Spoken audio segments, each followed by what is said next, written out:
Welcome to Learn Elixir Week 6 Module 2. In this video, we're going to talk about how we can create error systems in our application to make it easier for us to debug and solve issues as they come up. There are two main ways that we handle failure inside of Elixir. The first is by using exceptions, and the second is by using status tuples. Exceptions are fatal and are only acceptable when status tuples aren't a feasible option. Say for example, your connection to the database crashes and you can no longer run any function, you're probably going to want an exception saying that your connection has crashed versus a status tuple return. If you were doing some sort of retry on the database, or you had a function that called the database and if it errored you had another path for it, this is where you'd probably want a status tuple instead. Exceptions are really only used when we want to crash the application or process, because the exception is fatal and often we don't recover from exceptions. Even though there are keywords to rescue and catch exceptions, they're very rarely used inside of Elixir, and even in Erlang's and Elixir's codebase, they are used very seldomly.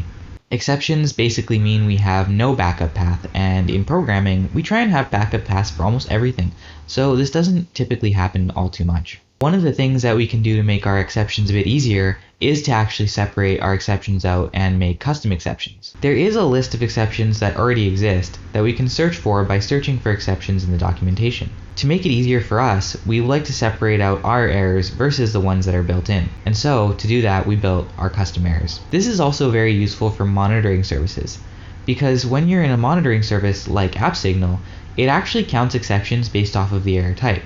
So if you're to return a runtime error for every single error that you see, you'll get 10,000 instances of runtime errors, and you might not get all the debugging info since it'll typically only show the first 10 to 15 actual exceptions. So you'll get the first 15 runtime errors and what types of errors you're getting within that, but anything else beyond that is going to be lost.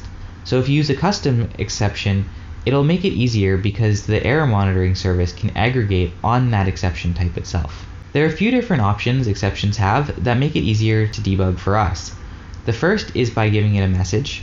The second is by adding some stack info by using process.info's current stack trace. This can also be done by calling exception.format stack trace, which actually formats that stack trace into a string instead of being a tuple list.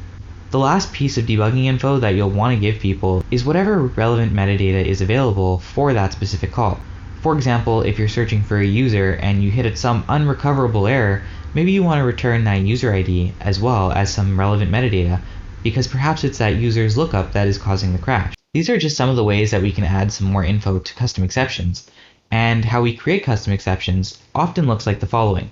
So inside of our module, we actually define another module, and this is probably one of the only cases where it's acceptable to actually define modules within modules, because we don't want to define a bunch of individualized modules for all of our error cases. This could get quite messy. So in this case, we define our module, and then we define our exception module, which is called invalid parameters error. Inside this, we define that the exception has two keywords, params and message.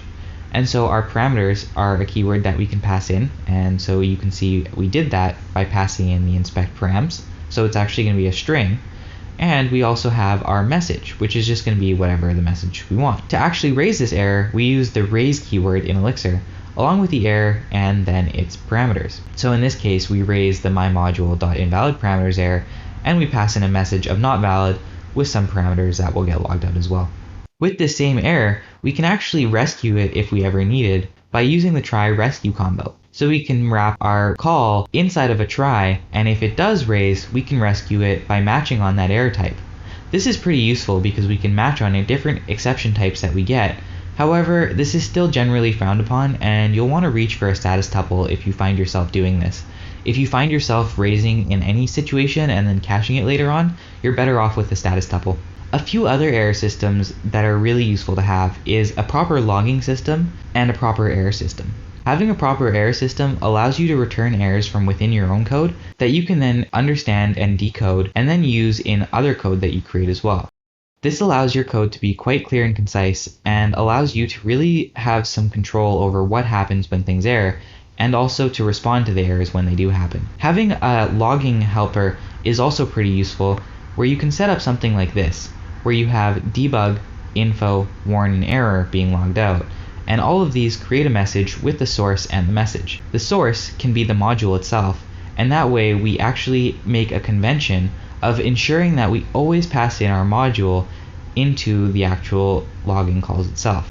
We can also have two different functions for error and error with stack, where when we do error with stack, we can actually print out the current stack trace as well by using exception.formatStackTrace.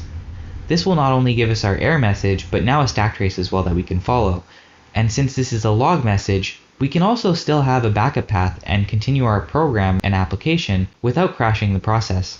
The final benefit of having this custom log is that we can integrate it with our error code. And so in our error code, we see that we're just creating an error for bad request and internal server error, and when that create error function gets called, we return a map with message and code, or message code and details. In the log file, we take this map and we print out the actual details, if that's inspecting the details keyword, or just printing out the code and message. This allows us to get some really great debugging info, and we can actually just pipe our errors in right to our logs. This actually makes logging errors incredibly simple to do, and in our code we can just use the logger to log out errors that we get, since if we called something and we know that the error is getting returned by our sharedutils.error module, we can then just pass that directly into error with stack, and it'll log out the error as well as the current module without much to do. Then we can return nil or something else that allows the program to continue, but still get that important and valuable debugging information. That's all for this lesson, and I'll see you in the next one.